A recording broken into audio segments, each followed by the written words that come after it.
Welcome to LOA Today. Walt Thiessen and life coach Wendy Dillard here. Today is Wednesday, January the 10th, 2018, 4 p.m. Eastern Time, your second daily dose of happy for the day. And we're off to a great start because this morning's show was really good. I mean, Wendy, it was amazing. We were talking about people who are trying to get their ex back, and it was like a really in-depth conversation. It was fantastic. So we have our work cut out for us this afternoon. Well, and I want to tell you, believe it or not, I woke up early and listened to your whole show live today. Oh, you did? That's cool. I did. So I was one of your live listeners. Excellent. I love it. And it was a great show. So now we've set the bar real high. So you came up with the topic for this afternoon. What do you got for this afternoon for us to talk about? Today, I want us to talk about how do you know when you're ready to receive. Okay. All right. Well, so, that should be good. When I say ready to receive, I'm talking about ready to receive all the goodies and all the things that you've been desiring, that we've all been desiring, that's swirling in our vortex, like wanting to flow to us, but so often of the time we block ourselves from allowing it to show up. So that's why I want to talk about how do you know when you're ready? And that certainly dovetails with what we were talking about this morning, because this morning part of it was just, when is the appropriate time to try to attract. But when you do have the appropriate time, you want to make sure it shows up. So this fits in really nicely. Yeah. Now, let's see. We should start off. What about let's talk about our wins. Yeah, let's do wins. Tell me what's great in your life right now. Oh, what's great in my life right now? Well, we're making good progress with reaching out to coaches, law of attraction coaches around the country and around the world. People are responding well to the offer to be participating in our book project. We're getting some really good responses. People are very interested. They're like, wow, a law of attraction book? Yeah, I'm in. Let's do it. It's like, great, I love this. I mean, the hardest part is just I have to go through a lot of, picayune work just to find each one of them, because it's not like there's all one place. Well, here are all the most wonderful law of attraction coaches in the world. You have to go find them. It's a little bit tricky. But it's going very, very well. And the only thing I have to do really is just pick up the pace a little bit, because they're there and they're interested. Wonderful. Yeah. How about you? Well, today I would say my win is I had a gal call me and say she was interested in law of attraction coaching. Oh, nice. And I was kind of still in my sleepy zone, because remember I'm on vacation, so I'm sleeping when I want to, taking many naps. Right. And so I heard the message on the recorder, but I wasn't ready to pick up the phone because I was still kind of in my own zone. Sure. And what was kind of fascinating is I'm like, oh, well, this is a good thing, but I had kind of a reaction, and I went, okay, what's that about? And all of a sudden I went, I don't know what I should tell her my price is. Oh. Well, that might be a silly thing, considering I've been coaching for a long time, and I have very defined prices, and I have 3 different coaching packages, and somehow it felt weird, and I didn't know why it felt weird. So I sat on that for a while, because I thought I don't want to call her until I kind of know, because if she says yes, I got to tell her what I'm going to charge her. And what came to me today was, just like I customize all of my coaching for the clients that come in, I felt I wanted to customize my pricing for her. And that's not something that happens all that often, but that's why it must have felt weird to me. So I kind of, asked the universe, okay, what's appropriate? And so I got a dollar amount, and I got a structure. And so when I called her, we had the most delightful call. Good. I just love the energy that she and I shared, and if she's listening, because I gave her the information for today, I'm now saying it on the air. I truly enjoyed talking to you. And she definitely wants to work with me, and so we exchanged information. I told her that I was going to do a special pricing thing for her, and she thought that was great.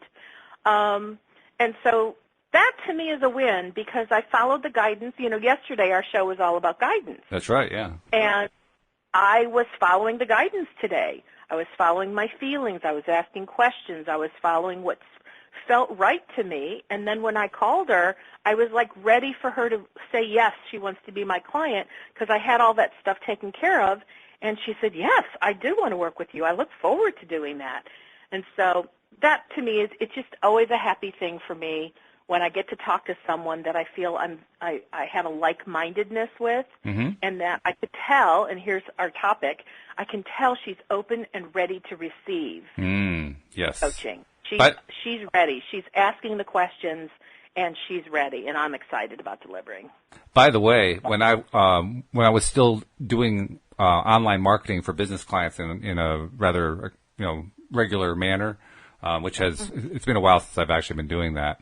But every client was a different price, and really? yeah. I mean, I didn't have a set rate because every client's needs were different, and I knew by talking to them, how much time, how much, what kind of resources I'd have to get and so forth in order to make their goals happen. And I'd be very upfront with, this is what I think it's really going to cost.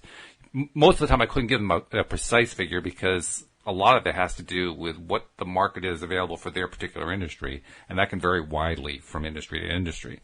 But, it was almost always a custom price.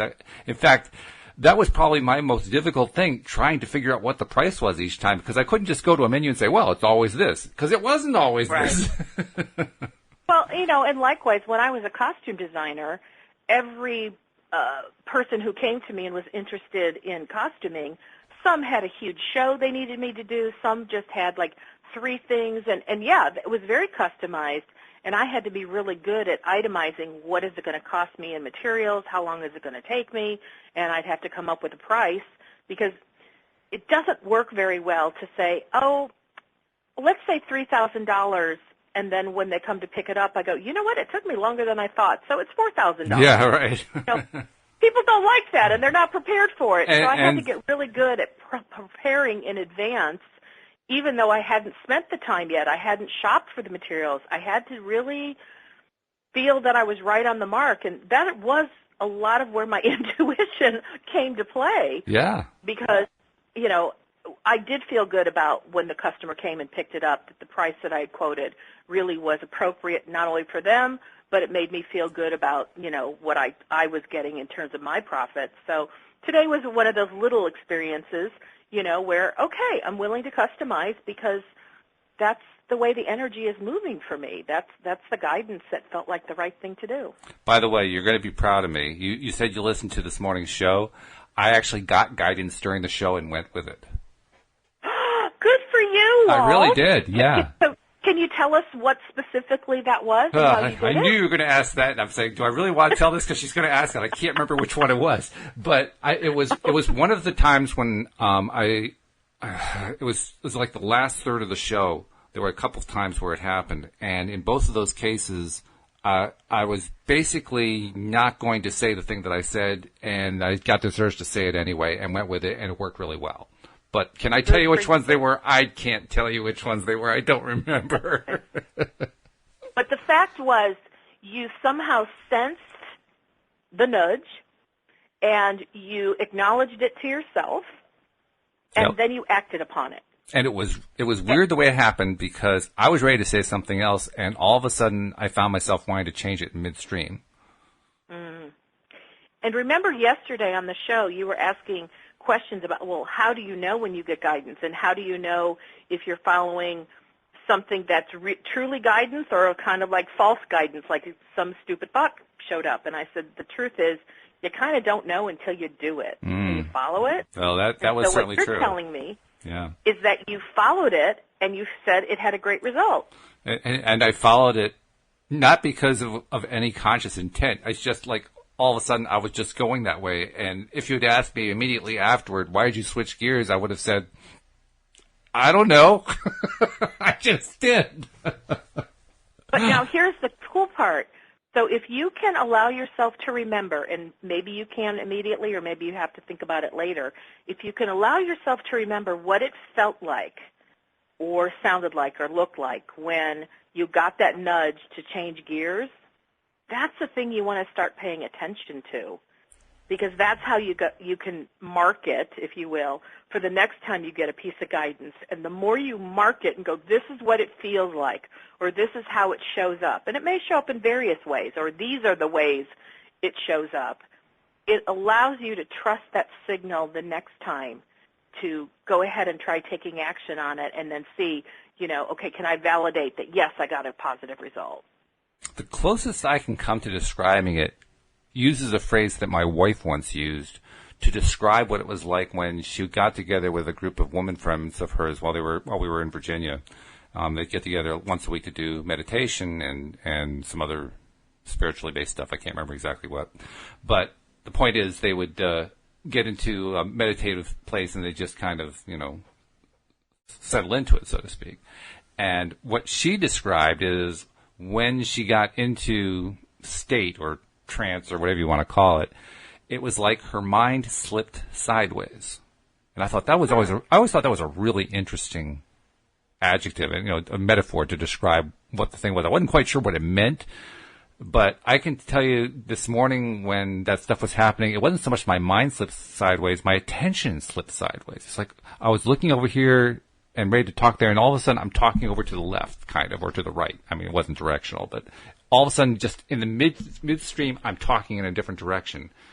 And that's the best I can tell you. It's like I slipped over to the side, and I don't know why. So, well, and that's awesome that you were able to kind of capture that understanding or what that signal was like for you. What I'm going to do is I'm going to tell Louise. It may never be that way for anybody else. It may not. But that's how it is for you. Just like yesterday when I said, when I first started playing with this in my 20s, I would see phrases go across my forehead in my mind's eye, like a ticker tape. And I remember you said that. That's weird. It is weird, yeah. I don't know if it's that way for anyone else, and that's why on yesterday's show I was really wanting to make a point, like don't lock into what Wendy's way of getting a signal is or what Walt's way is, because we're all going to get our own. It's very customized to who we are. I do know I'm going to tell Louise about it tonight because I haven't actually told her about what happened during this morning's show, but we'll do that tonight. We always share our stuff at night. And when I tell her about it, the first question I'm going to ask her is that the way it felt when your mind slipped sideways when you were meditating with your meditation group? Because I really want to know if that's what her answer is going to be. And it may not. It may not. I don't know. You liked that phrase, and so if nothing else, you took her phrase and you glommed it onto what your experience was today. And as I'm sitting here talking to you, I'm realizing I just did it now, because when I came up with the slip sideways, it was the same thing. In order to come up with that phrase, I slipped sideways. Well, you are having some fun with this try to figure out how to follow guidance thing, aren't you? Yeah, the only problem is I don't have the Twilight Zone theme queued up here, so you have to kind of imagine that it's playing. But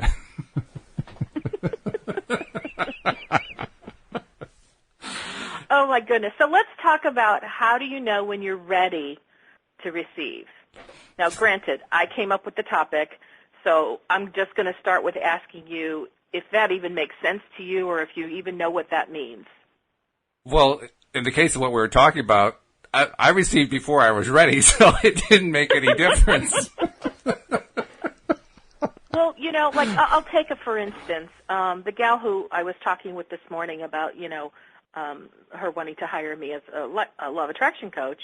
There's something very specific in her life that she wants to create and manifest.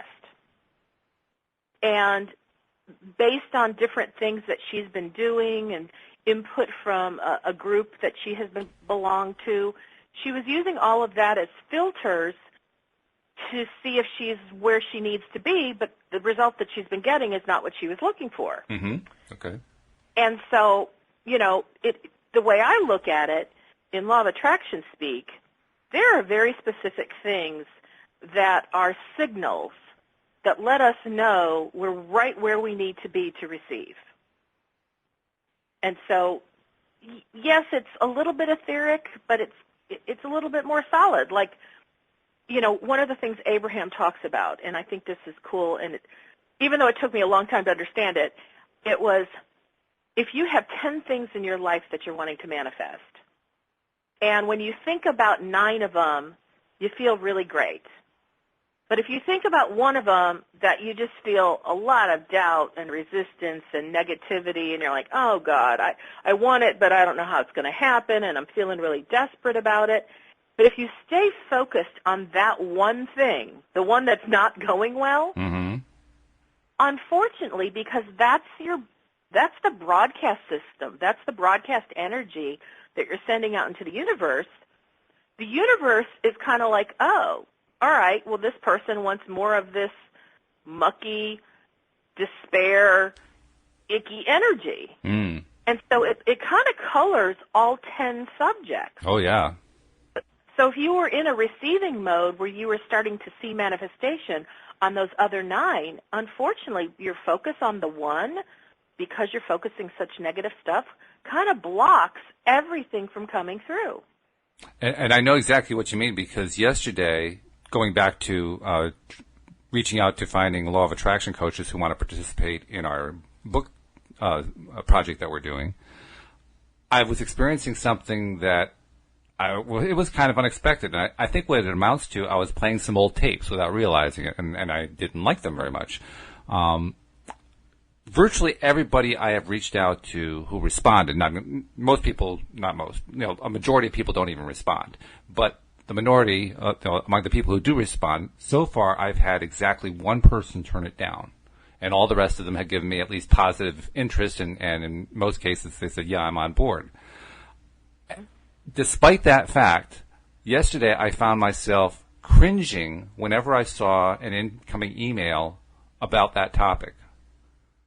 Really? And I was afraid it was going to be a case where they're going to say, what are you doing, with this crazy project of yours, or why are you spamming my email, or, some crazy off-the-wall stuff that had nothing to do with what was going on, and that I was not actually experiencing in any way. But it was playing in my head like that's what it was going to be. I was getting myself all tight about it. I was getting very nervous. I didn't want to open the email. I'm thinking, WTF? What's going on here? And I knew it was the wrong place to be in, and I wanted to get out of that really fast, but wow, it was really something. So, yeah, have I ever had that happen? Yesterday. And the stuff's going good. I mean, the response is really, really good. Like you said, 9 out of 10 is just great. There isn't even a 10th one that's bad, but I made it up. But you know what? I want to just stop in the moment and acknowledge you for having that awareness. Because thank you. Actually, I couldn't miss it. I was going to say, so often of the time, those things are going on, like, continually, but you don't capture it. You're not even aware. It's a transparent thought that's transparent from the perspective of it's there, it's in front of you, but you're not even aware it exists. And because when you don't know it exists, it keeps playing out, and you keep broadcasting that negative signal, which is contrary to what you're wanting to broadcast. So that's why I like to take moments to say, let's stop and acknowledge that you had awareness. Well, thank you. Because the fact you had awareness not only served you in that particular thing, but it tells me that you're starting to get greater awareness across the board. And I have to say that is also largely, the awareness that I had is largely due to all of the work I've done since I started really working hard on improving my focus some 8 to 10 years ago. And over time... Good job. Well, over time, very early on, I was really aware of just how much negativity was going on in my head. Only after my wife pointed it out to me, but when she pointed it out to me and I was aware of it, it's like, oh my goodness. And then I'm reading The Secret and starting to read about the law of attraction, and I'm thinking, I'm screwed. I don't have a chance. There's so much negativity going on up there. What the heck am I going to do? So it was like one of the very, very earliest things that I started paying attention to was noticing when it was happening so I could try to do something about it. So I guess I do have, a number of years of practice of just being aware of it, and that's probably why it was just so easy for me to be aware of it. But thank you. I still appreciate the acknowledgement. Well, and so what did you do with it yesterday once you had that awareness? I walked away for a moment because I couldn't handle the energy.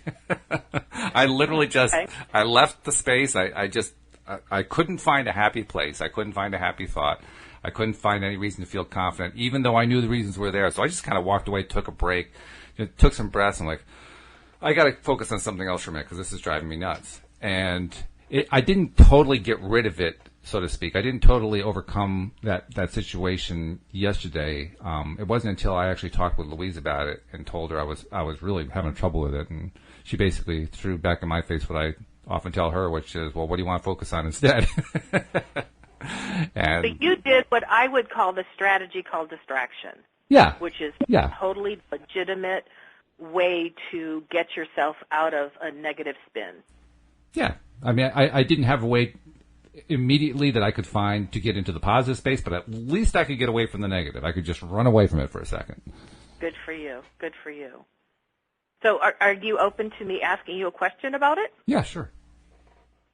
So when you were recognizing that you had this kind of cringing feeling when you saw that subject showing up in your inbox, and you were in a space of feeling like, oh, my God, what if there's a negative reaction to it? Did you ask yourself the question, is this even true that I'm getting negative responses? No, that question didn't even occur to me. Okay. Just because that's a tool, and I'm using yours as an example, but I'm throwing out to kind of our whole listening audience that when you find yourself in a space where all of a sudden you're feeling something negative and you don't like it or you're in a state of fear, you can just, one of the things you can do is ask, is this thing that I'm like so invested in, is it even true? It's a valid question too, because if I had had the presence of mind to ask that question, I probably would have gotten past it pretty quickly. Now that I think about it, but I'm not in the habit of doing it, I guess. The work of Byron Katie, and Byron is a female, that's kind of the foundation, I think, of her whole process, which she calls the work, in quotes. It's all about, we live in a world of illusion sometimes, and we don't stop and even ask, is it even true? Oh, yeah. I mean, the entire world is an illusion. That, more than anything else, is what convinced me about the truth of the law of attraction. I mean, literally, if quantum physics is telling us that all the things that we think are solid really aren't, I stop and say, well, if they're not solid, then what are they? And from that point on, it's like, so every time I'm touching something solid, it's not really solid. It's very mind-bending, but from that point on, I've been really, really aware that, when I think I'm holding something, I'm not really holding something, and I still don't know what that means, but wow, that's powerful stuff. And I think most of us have heard the acronym FEAR being false evidence appeering real. Yeah, that's my favorite one, yeah. And that really is kind of the same thing as saying, is it really true? Mm-hmm. Is it, because if it's false evidence appearing real, it's like we're believing the illusion that something's real, but it's not. Or we're believing the illusion that it's true when it's not. Mm-hmm. And so for me, I think one of the easiest questions I ask myself quite often when I'm feeling contradictory to something, or I'm being concerned or fearful or whatever, is I'll just say, is this fear based on anything true? And as soon as you phrase it, you know that it isn't, because fear is never based on anything true. It's based on fear. And then if I want to continue and go, okay, so how did I get this? Then I can take it down that road. And sometimes just saying, is this really true? I might say, no, but it sure feels that way. Mm-hmm. And so sometimes that's a great place to go, okay, that's enough for now, and now I'm going to go distract and do something else until I'm ready to come back to it and ask further questions, because my intention then is to clear it to the point that fear just doesn't exist anymore. Yeah, so that next time I'm looking in my inbox and I see that subject, all of a sudden, instead of having that feeling, that cringing feeling, I'm like, excitement, because 9 out of 10 responses are positive. Yep. Yep.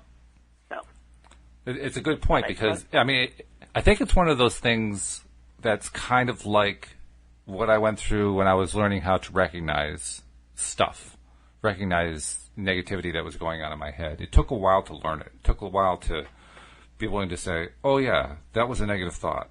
Okay, at least I just marked it. I may not have fixed anything, but I've recognized it. And then doing that over and over again over time, you start to get it. Well, I would think the same thing would be true here. It probably would not, asking is it a valid thing, is it a true thing, probably won't knock me off of feeling fearful about it right away. But if I do it over and over again, then it does actually start knocking me off being fearful. Put a dent in it. Yeah. Yeah, a dent is a good way of describing it. Yeah, it kind of makes the illusion of the fear not quite as solid in our perception, you know. Yep. And to me, that's how we take perceptions and shift them. We like throw darts at them until all of a sudden it loses all of its steam. You go, oh, that doesn't even have any validity anymore, you know. But at first, it has a lot of validity because it feels real. It does. It does feel real, and I think that's part of the reason why I know where my mind was going, where it was trying to go anyway. One of my go-to things whenever I'm struggling with something is to try to find the replacement. In other words, if I'm on a thought that's a non-productive thought, it's got me going towards stuff that I know is not my preference, I want to replace it with another thought. And when I'm successful, I'm able to grab another thought that's usually one of my safe thoughts. I have like a little collection of safe thoughts that, you know, I've gone over and over and over and over, and so I'm really used to them. And if I need a safe thought, I can go grab one of those. In this case, I didn't have enough presence of mind to remember, I have to go for a safe thought. But with your question, I think I will get to the point where I start saying, I got to get a safe thought. Let me grab one of my safe thoughts. And then I can go over there. And now I've replaced the focus. I've replaced that bad focus with a good focus. It may not even be related, but it's a replacement. So that's what I was looking for. I was looking for the replacement. Yeah. Yeah. So back to our topic, how do we know if we're ready to receive? Well, I wasn't yesterday. And you know what? Just having that awareness is great. I mean, I believe all awareness is good, whether it leads us in a direction where we realize, I'm actually broadcasting something I don't want to broadcast, or the contrast where we're broadcasting something we do. All information is good. Mm-hmm. You know, I think years and years ago I heard Abraham say this, and I think I only heard him say it one time, that the law of attraction does not operate based on morality. Right. Because morality is good, bad, right, and wrong. And law of attraction bases itself on what is. And it doesn't judge like, this is such a kind, good person. You know, we will never bring anything unpleasant to them. Don't you wish it worked that way? Well, but it doesn't. More precisely, it isn't so much that it focuses on what is; it's on what you're focusing on. What you're focusing on is the what is. Yeah, in this case. all it knows is the broadcast signal that Right. you are emitting. Right. Period. And report. And so that's how, quote, bad things happen to good people. Yes. It's not that the universe or God are out to get anybody. It is all contingent upon what an individual is broadcasting in terms of their energetic vibrational signal. Which in and of itself is a big concept. I know that one took me a while too, because very early on, before I even discovered LOA, I thought there was something after me. I thought there was some evil force that was, basically sabotaging my efforts. And my wife was the one who was trying to convince me, no, it's not outside of you, it's you. And I didn't like that one at first. That took me a while. I didn't like that. I didn't like it being me, because I didn't think it was me. And isn't that funny? Because, I mean, nobody wants to think it's them. I felt such freedom when I started to accept that I'm responsible for everything I create in my life. Because that meant that I could control, even if I didn't know how to do it yet, that I was in control of my life and I wasn't at the mercy of some outside force that arbitrarily just threw stuff at me and I had no control over. Yeah, and interestingly enough, it's a freedom that also leads to a feeling of power. Maybe not instantly, but after a very short period of time, it leads to a feeling of power because you realize with that responsibility, you have a lot of power. Yeah. And personally, I like it. So I went from being the ultimate control freak who tried to control everything external to myself to now I love taking what was a natural control freak characteristic and I turned it inside, knowing the only thing I can control is me and my responses to things and how I think and focus. And that's the playground that I live in now. I don't live in somebody else's playground because I can't control them. I can't control their behavior or their thoughts or their desires, nor do I want to. But I get to stay in my own playground and take care of how I think about things. And that's how I also change things into a position where I am in the state of readiness to receive. So what happens then, if I can kind of extrapolate from what you're saying there, is when we're focused on, yes, I'm the one who's putting out the vibration. Yes, I'm the one who can control that. Yes, it's up to me what I'm focusing on, and that's what's going to control it. Yes, I can stick with what feels good to me. I can stop focusing on what doesn't feel good to me. When we stay in that space and gain both the freedom and the power that comes along with it, that's also how we end up getting to the state of acceptance, of allowing. Okay, tell me more about that. Well, if we are feeling the power, feeling that we are in control during that attention to us and our own focus and our own awareness of what's going on just within our focus, and staying with the focus that we want, and disciplining ourselves more and more to stick with what we prefer and distract ourselves from what we don't prefer and go back to the stuff that we do prefer, that activity gets us feeling more confident. And as we feel more confident, we start to believe. And as we start to believe, then we say, oh. And as we say, oh, we start to relax. And as we start to relax, we start to allow. So the freedom and the power actually give us the feelings that we need to, basically take the steps to get to the point where we're allowing. It's like, well, yeah, it's not even allowing. I just know it's going to happen now, so I can just relax. That was beautifully said. Really beautifully said. And, where I believe I just felt you land when you went through that string of this causes this, which causes this, which causes this, is at the end it feels good. It does. It feels good. And that is one of the ways that you can interpret that you're ready to receive. Because when you're in a state where wherever you are feels good, that's a broadcast signal that says to the universe, I'm wide open. I'm in a space of agreement. Abraham calls it alignment. But you're in agreement with all that you've ever desired. It's like whether it's your inner being or source energy, however you want to interpret or describe that entity. When you're feeling good, that's the same vibrational quality that the receiving element is in. So receiving is a vibrational state that's at a pretty high frequency, and feeling good is equal to the receiving mode. Yes. When you're in love and you're feeling just the overwhelming waves of love and adoration for someone or for yourself, that equals the receiving mode. Now, I know everyone uses slightly different words for certain things, but I kind of like this string of words I'm about to present that Abraham uses because they're all equal to the receiving mode. Love, joy, appreciation, passion. Those are all, when you are feeling any of those emotions, especially if you feel them intensely, you are wide open to receive the things that you have been in desire of.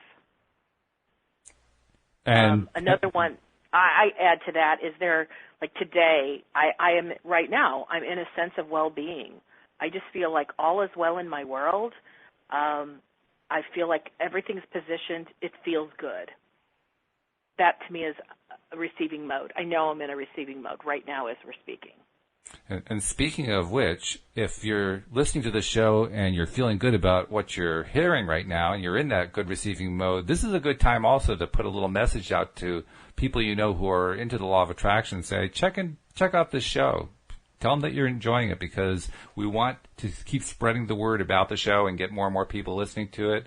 Once people start listening, they listen and listen and listen. Our numbers are showing that very clearly. People listen to every episode. So, do your friends a favor. Tell them that this thing is going on and tell them why you're liking it so much. And we would appreciate it, too, because that just means more and more people are hearing about the show. So just had to slip that in there, Wendy. Well, and, on that topic, some people I know feel as though their friends are not in a supportive place where they do kind of drag them down because some of their friends are on a more negative jag where they want to feel uplifted, but they don't want to lose their friends.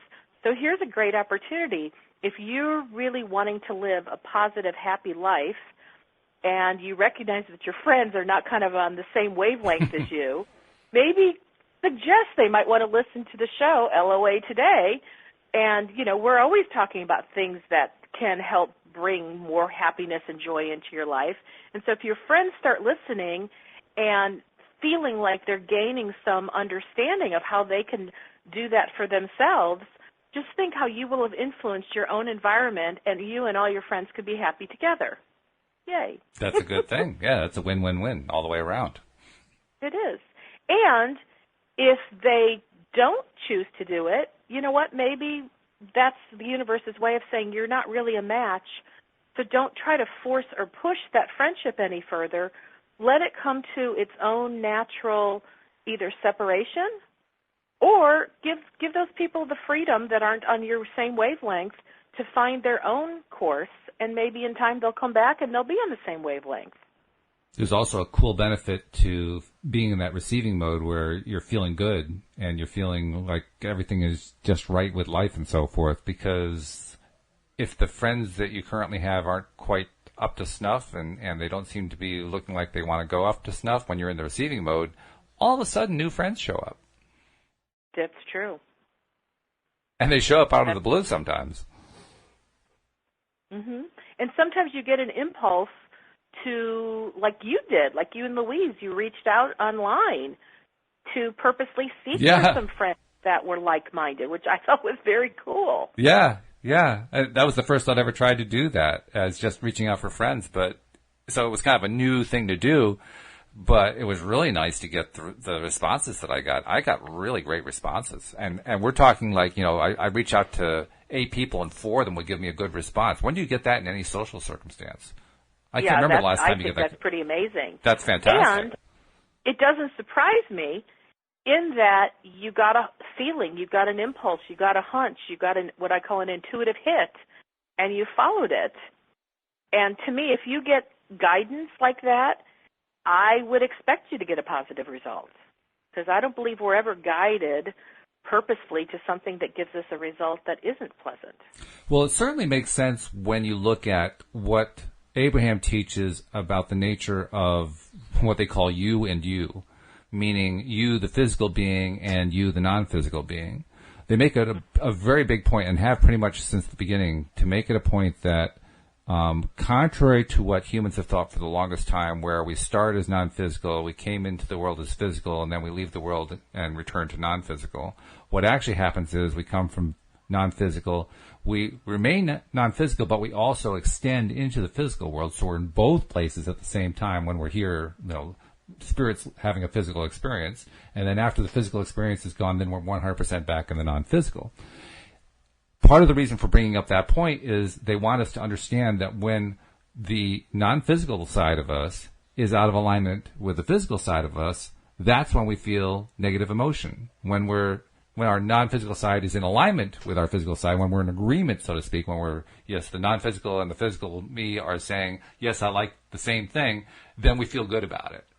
And that to me is, there's a great gift in that. The great gift is now we have a way to get to that place of acceptance.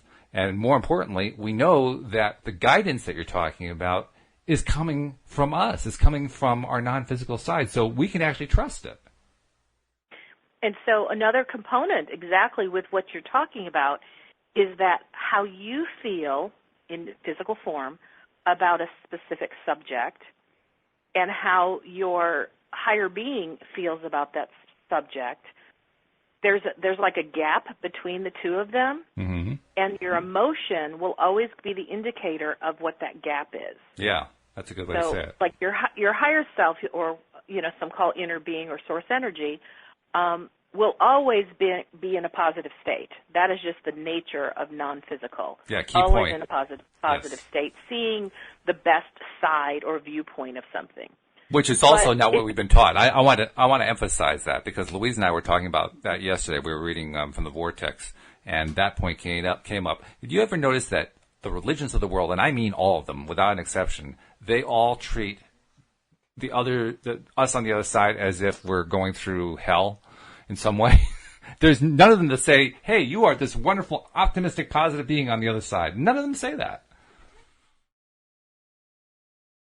Okay. I don't know that I've really focused in that, so I take your word for it. I think it's significant. I mean, we're actually told that our inner beings are happy. That's a great message. That is a very positive message. Yeah. And so if we're focusing on something where, let's say, we've just had an argument with our spouse, and we're just thinking, he's such a jerk. I can't believe he does this to me all the time. And I feel really about him. Well, the reason I'm feeling that is because my viewpoint in that moment about this situation is not in agreement with how my inner being thinks about it. Because my inner being thinks the man in my life is fabulous and doesn't see the viewpoint that I'm seeing. And so the gap between how my inner being views this man in my life and how I'm viewing this man in my life is equal to the emotion I'm feeling about him. Okay. And so if I want to change, or if I want to feel good again, if I want to get back into agreement or alignment with how my higher self is feeling and thinking about this man in my world, then I need to find a different way to view him and focus on that. Ah, yes. And so one of the questions I am very known to ask in such a situation is, hello, inner being, you obviously feel about him differently than I do. Mm-hmm. Otherwise, I wouldn't feel this crappy. So what is it you know about him, or how are you viewing him, that when I view him in that same way, it'll make me feel good? And wow. If I'm in a really bad space, I'm not going to get the answer right away because I'm not in the ready-to-receive mode. Yeah. And so sometimes I just throw the question out there, walk away from the situation, distract, and then with an expectation that the answer will flow to me when I'm in a better place and I'm not so focused on, oh, my God, my husband's a jerk.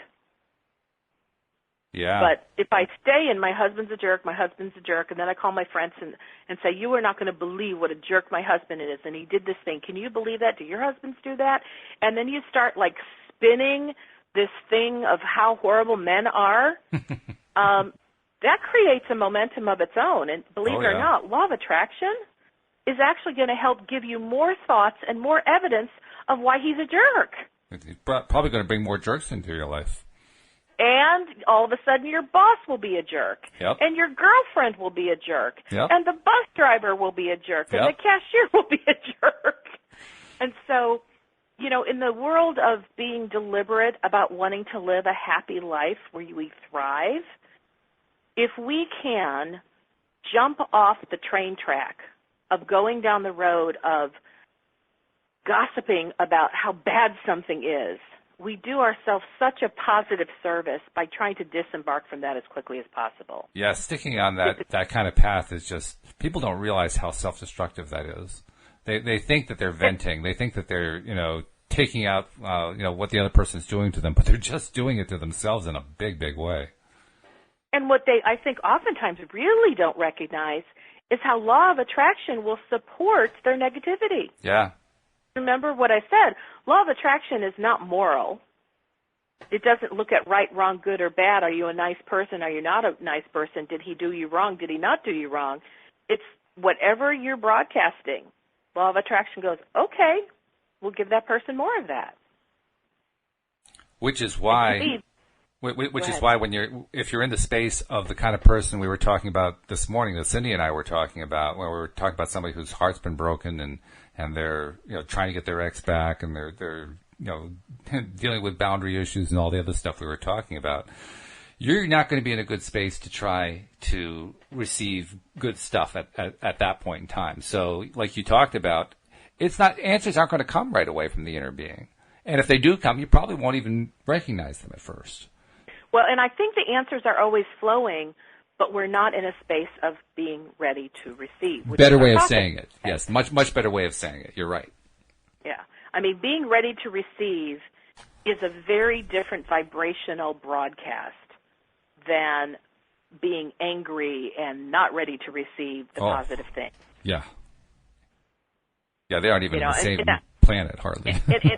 And when I'm saying, are you ready to receive, I'll clarify. We're always receiving something. But when I'm talking about, are you ready to receive, I specifically am saying, are you ready to receive all the positive manifestations of the creations that you have been so desiring to have flow into your experience? Because back in my little scenario where, let's say, I'm really ragging on a husband and just saying he's like the devil incarnate and he's just so horrible and he's mean, blah, blah, blah, blah, blah, I am open to receive more thoughts on that same wavelength. Mm-hmm. I'm actually opening myself to receive a really disgruntled, cashier and somebody who really doesn't want to serve my best interest. Mm-hmm. That's what I'm ready to receive. So let's tie in what Cindy and I talked about this morning, and specifically, let's go to the person who their heart's been broken. They're forlornly trying to get their ex back. It's not working for the reasons we talked about. They're in a bad place. They aren't really receiving what's coming to them. They're getting guidance, but it's not getting through. What can they do? How can they shift that? What's the best strategy do you think they can take in order to get out of that funk? First thing is to stop focusing on the ex. Stop focusing on, I got to get him back. And if you want to shift the focus, either just completely distract and do something else. But I will tell you, oftentimes when somebody's been really desperate to get back an ex, they have such incredible momentum because they've been focusing on it, obsessing on it, almost addictedly obsessing on it. Mm-hmm. They can't just all of a sudden go, okay, I'm not going to think about it anymore. Why? Because law of attraction has been bringing them more and more thoughts. And the longer they've been doing it, the more thoughts law of attraction brings. Stay stuck, if you will, on that obsessive focus. Mm-hmm. So to me, I think one of the best things is to ask, what specifically am I really wanting him back for? What is it I'm really looking for in this relationship? And if you can get yourself shifted from, I want him, let's call him Joe Smith, I want Joe Smith back in my life, to what I'm really desiring is a man who loves me, a man who wants to spend time with me, a man who, when I'm with him, I feel like I'm my best self. And when you begin to shift the thinking toward what's the essence of what I'm looking for in this relationship, it can sometimes help separate what you desire from the person. Because you may find Joe Smith really doesn't even have all those qualities. He's not even shown you, though, that he has the qualities of what you really desire in a relationship. Which can be eye-opening. Very eye-opening. But to me, that's, if you can't just distract, the spot just came to me. So let's say you distract by going, I think I'm going to go to a movie, and you go to some movie that literally mirrors the same relationship you just had. So that won't work. That's where it feels like the universe is playing a really dirty trick on you. When in fact, it's the law of attraction doing what the law of attraction does. That's right. Just bringing more of that energy. But I think if you can get yourself to the place where you can start asking some really profound questions about what is it that I want in a relationship? What do I really desire? And not think about, well, is he a match to those? Just focus on you and what you desire. Because if you can get into a positive space about what's important to you, eventually the momentum on the obsession will end and I mean eventually because it doesn't happen overnight, but if you start to place your focused attention more on what's really important to you in a relationship, you start to shift the energy toward that instead of toward him. And I like the fact that you mentioned don't compare the list to him. Make the list what it is. You know, it's a hypothetical mate that you haven't met yet, and this is an ideal mate. And it's if one man could have all of the characteristics, or all woman, if you know, depending on what kind of partner you're trying to attract, of course, you know, if your partner could have all of the best possible characteristics that you wish that partner could have, what would that list of characteristics be? Getting into that mind frame, that alone, just doing that exercise, even writing it down, making a list. That's what my wife did, actually. That's one of the things she did to find me, believe it or not. She made a list. And I have a list. I have a list, and mine is called my man plan. Oh, okay. And it's on my computer, and it has pretty much remained the same. Every now I look at it again. It's how I brought in my first husband. Mm-hmm. And I will tell you, there were things on my man plan that he didn't exactly fit, but he fit a lot of it. And now as I look toward, and I'm open to a new relationship, some of the things that my first husband didn't quite fit, I'm realizing, oh, those are things that are really, really important to me. And I didn't recognize how important they were until I didn't get them. And I have to say it's a little spooky from the other side, because my wife actually pulled out the paper. She found it shortly after we met that she had made many years ago. It was back when she was in graduate school toward becoming a psychotherapist. And she still had the paper. She brought it out and showed it to me. And I looked at it, and we went over it together. And I don't remember exactly how many items were on it. Let's say there were 10 items on it. I matched 9 of them. I mean, I matched almost everything on there, and it was really spooky. That's pretty cool. That was really, really spooky. When I saw that, I didn't know what to say. I didn't know what to think. I was just blown away that I matched so much of what was on that list. So I have a silly story to tell you. Okay. When I was going through the process of divorce, I was doing a do-it-yourself kind of divorce. So I was online and I was researching, you know, how do you do this? And I found this divorce attorney's website. And on his About Me page, you know, he had it like number 1, 2, 3, 4, 5. Instead of it all in paragraphs, he just had different bulleted points about him, you know, who is he? And I'd never seen an About Me page written this way. And I remember one of the things he put on there, I think it was like bullet point number 10, he talked about his relationship to his wife. And he said, I worship the ground she walks on. Ooh. I don't think she knows it, but I do. Wow. I got to tell you, everything in me got so excited. I so resonated with that, and I went, that's what I'm looking for. And I wrote it down on a little sticky, and I wrote, I worship the ground my wife walks on. I added that to my man plan. And the gal I spoke to today, we were talking about relationships, and I said, what I'm looking for, this is now like biggest number 1 priority. I'm looking for a man who worships the ground I walk on. Okay. And for a long time, that felt really weird to acknowledge and say out loud. Like, people are going to think I'm crazy. But you know what? There is an energy behind those words for me, that when I'm with somebody and I know they are really loving and adoring me and worshiping the ground I walk on, it is so satisfying. And, of course, I am absolutely wanting to give that back. It's not a one-sided thing.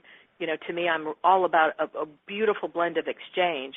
I want to worship the ground he walks on, too. I just have this very wild image of me walking around behind Louise every 3 feet, getting down on my knees and genuflecting. Well, to me, that's not quite part of it. It was more of an energy. You know, like I said, I used to think that people would think I'm nuts. But you know what? That is really what I desire. That is absolutely what I desire. And the thing I love knowing about being a deliberate creator is if we have the wherewithal, this is a direct quote from Abraham, to desire something, then the law of attraction has the wherewithal to deliver it. This is true. So I don't need 100 different guys going, well, I really care about you, but I can't say I want to worship the ground you walk on. Well, and I don't mean this in an ugly way. Next. Because I want the one who wants to be with me with such devotion, that might be a weird word, but to such an extent that they would say that they love me that much. And I want to love him that much. So. Okay. There's that. Hey, so if it works, listening. If it works for you, I'm kidding. Okay, fine. I mean, to me, that I just see it as genuflecting and kind of tripping over each other's shadows. But whatever, if it works for you, that's great. Yeah, that's what works for me, and that's what makes us all unique and different people having this life experience on planet Earth. Oh, absolutely, yeah. Well, that's the really important point. It doesn't really matter whether or not what you put out there matches what somebody else would put out there. I mean, clearly what you're putting out there is metaphorical anyway. And, if the way that you think about it works for you, then it works for you. I mean, as long as you're not doing it in a way that's unhealthy, as long as you're not, destroying barriers or boundaries that should be in place and things like that, then, hey, what's wrong with it? There's nothing wrong with it.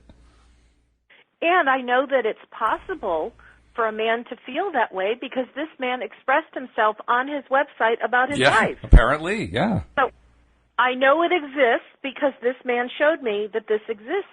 And that to me was the beauty of it, because through the words on his website, he showed me an energy that I had really desired in my relationship where that piece wasn't really there, and it put it into words. And those words may sound really funky to someone else, but those words conveyed an energy to me that I know what that feels like. I know what that indicates. And it's the energy that matters anyway, because what we're really trying to do is put up the like vibrational energy to attract the same vibrational energy. So, yeah, that's really all that matters. So, but I'll never think of you. I'll never think of you the same way again after that. You realize that. Just want to throw that thought out into the universe. I think more people should have such adoration for somebody that they're in relationship with that maybe that phrase comes up. Maybe it doesn't, but that's okay. We've got about 2 minutes left. I just wanted to take a moment to remind people that if you have not yet subscribed to the podcast, please take the time to do so. People are doing that, and when they do it, they are loving it. All of our analytics tell us that they are playing virtually all of the episodes that they're able to get their hands on. The number of episodes they're playing is increasing every month. I mean, it's literally 5 times what it was six months ago in terms of the number of episodes people are listening to in a month. So, that just goes to prove it really is worth it. People are enjoying it, and you will too. You don't want to miss any episodes.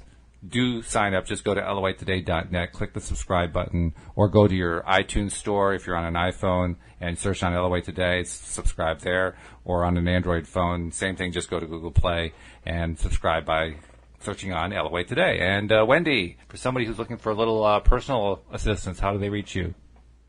They can find me through my website at wendydillard.com. And both my phone number and my email address are available. And so whichever your preference is to get in touch with me, reach out. I'm here.